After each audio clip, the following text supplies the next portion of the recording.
Welcome everybody, and today we're taking a look at two films in the Terror in the Fog, the Wallace Krimi at CCC box set. So yeah, the first of which is from 1963, and it is The Mad Executioners.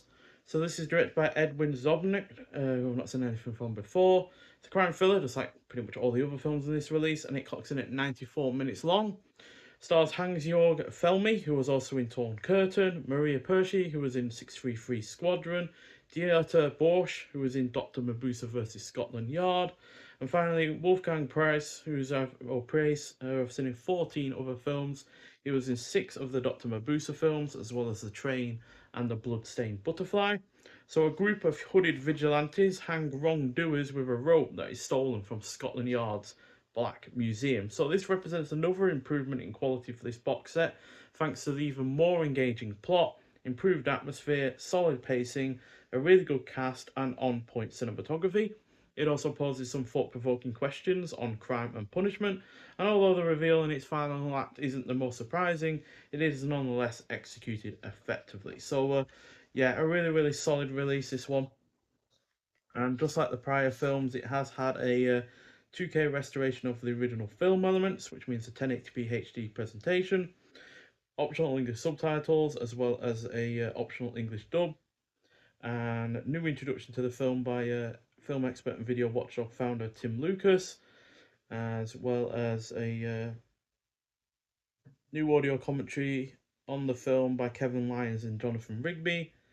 And we've also so that's pretty much it in terms of that one. So yeah, this, like I said, is an improvement over the previous two films. It gets 4 out of 5, half a star more than the second film and a full star more than the first. So yeah, definitely an improvement.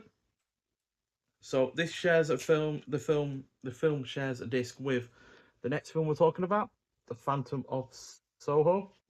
So that doesn't have any artwork with this release, unfortunately, but it is from 1964. Directed by Franz Josef Gottlieb, who also did the first film in this box set, The Curse of the Yellow Snake, and it is a thriller, clocking in at 97 minutes long. Once again, it's a film that stars Dieter Borsch, who was in, the film we just talked about, and again, Werner Peters, who was also in The Curse of the Yellow Snake, as well as some of the Mabuse films. So, a masked killer is stalking and killing Londoners outside a nightclub. So, this quite frankly keeps up the quality of the film that we've just talked about, while going for a different type of vibe.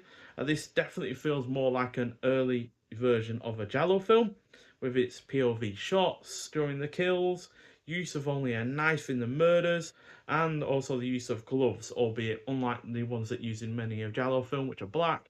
For some reason, they're quite shiny in this film. Not sure why, but you know, it is a little bit different, I guess. The cast is also good. It is well paced. The cinematography is effective, especially when it comes to those POV shots. The pacing is on point overall when it comes to the kills themselves, as yeah, they are nicely built up to. The general pacing of the film is good, but it's definitely the build up to those kills, and that is the most effective in terms of the pacing generally. The cinematography, like I said, also is effective more when it comes to the kills as well. Just like the pacing, it's better when it comes to the kills themselves.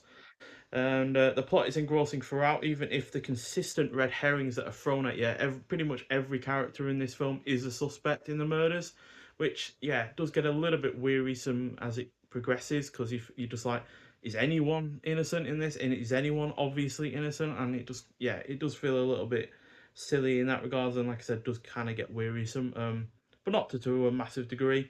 And the finale is satisfying as well. So yeah, another 4 out of 5, to be honest, which again I'm really rather quite surprised by. So this unfortunately did not get a Blu-ray restoration at all. They just didn't have the ability to do it or something at the in time for this release, so it is only a standard definition presentation. But that said, I have no issues with the quality really. Yes, there's some white flicker spots here and there, and maybe a few lines that go across the screen, but quite frankly, it looked a lot better than I was expecting it to be. And yeah, a Blu-ray presentation would have only really corrected some minor flaws with it. For the most part, it looked really well over good. I would say that the mono audio is perhaps a little bit too loud at times. I have certainly had to turn it down a lot more than, say, with the previous 3 films. So that's probably because, again, it's not really had any restoration to it. But on the whole, yeah, the standard definition really doesn't look as bad as you might expect it to do. Um, I just realised there is some artwork on the back of the box that we can look at for the Phantom of Soho. There we go.